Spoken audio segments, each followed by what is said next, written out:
Sir, Maharashtra और झारखंड के चुनाव घोषित हो गए हैं।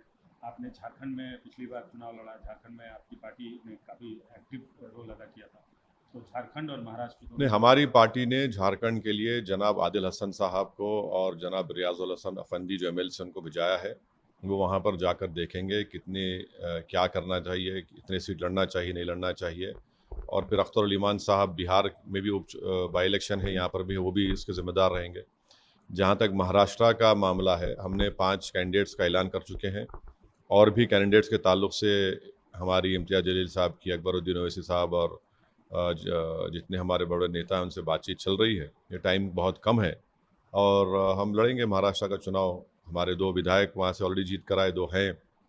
हमारी कोशिश होगी कि हम और हमारे विधायक की संख्या को बढ़ाएं और साथ ही साथ हम ये भी उम्मीद करते हैं कि महाराष्ट्र की जनता दोबारा फडणवीस शिंदे की सरकार को अपना एतमाद नहीं देगी। मगर हमारी पूरी कोशिश यही है कि एमआईएम पार्टी के एमएलएस की तादाद में इजाफा हो, इम्तियाज़ जलील की लीडरशिप में हमारे ज़्यादा तादाद में एमएलएस जीत कर महाराष्ट्र की विधानसभा में गरीब और मजलूमों की आवाज़ को बुलंद कर सकें, उनके इंसाफ की लड़ाई को लड़ सकें और हर समुदाय का एक सियासी आवाज़ होनी चाहिए। हम वो कोशिश कर रहे हैं। सर, यूपी में भी 10 सीटों पर 9 सीट 9 पे अनाउंसमेंट हुआ है चुनाव का। एक रोकी गई है क्योंकि कोर्ट में मामला। हाँ, तो हम हमारी बहन मोहतरमा पल्लवी पटेल साहिबा के साथ इस चुनाव में जाएंगे, लड़ेंगे। और जहाँ तक मुझे हमारे उत्तर प्रदेश के अध्यक्ष ने बताया है कि 2 सीट पर हम लड़ेंगे और बाकी सीट पर जो हमारी बहन पल्लवी पटेल तय करेगी वो लड़ेंगे, मगर हम लोग साथ मिलकर लड़ेंगे ये बाई इलेक्शन। सर, लेकिन जो पिछले हरियाणा और जम्मू कश्मीर का चुनाव को देखें तो आप क्या जो रिजल्ट आए उसमें कहीं ना कहीं इंडिया अलायंस की यूनिटी नहीं दिख रही है। जो कमोवेश आप भी विरोध करते रहे हैं, एनडीए के विरोध करते रहे, वो लोग भी एनडीए के विरोध में हैं, लेकिन जो एनडीए के विरोध का एक बहुत बड़ा धड़ा है इंडिया अलायंस, उनकी यूनिटी को आप कैसे देखते हैं बतौर राजनीति की? देखिए, महाराष्ट्र में हमारे अध्यक्ष एक्स एमपी और मोहतरम इम्तियाज़ जलील साहब ने कांग्रेस के नाना पटोले साहब को और शरद पवार साहब के एनसीपी के नेता को लेटर लिखा।